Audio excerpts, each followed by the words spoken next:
ইতিমধ্যে অসমৰ জনসাধাৰণৰ নয়নৰ মণি হিয়াৰ আমঠু নৱ অসমৰ স্বপ্নদ্ৰষ্টা মুখ্যমন্ত্ৰী ডক্টৰ হিমন্ত বিশ্ব শৰ্মা ডাঙৰীয়া খন্তেক সময়ৰ পাছতে আমাৰ ইয়াত আহি উপস্থিত হ'বহি।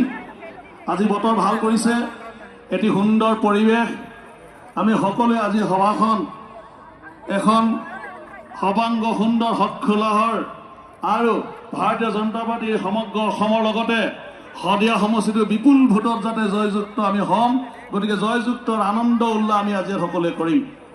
একেলগে ভাৰত মাতা কি, ভাৰত মাতা কি, ভাৰত মাতা কি, বন্দে বন্দে বন্দে।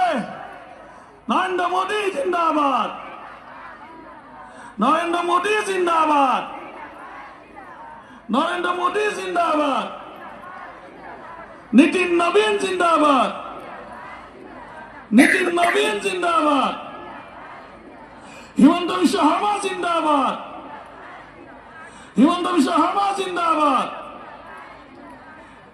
দিলীপ শইকীয়া জিন্দাবাদ, বলিন চেতিয়া জিন্দাবাদ। ধন্যবাদ।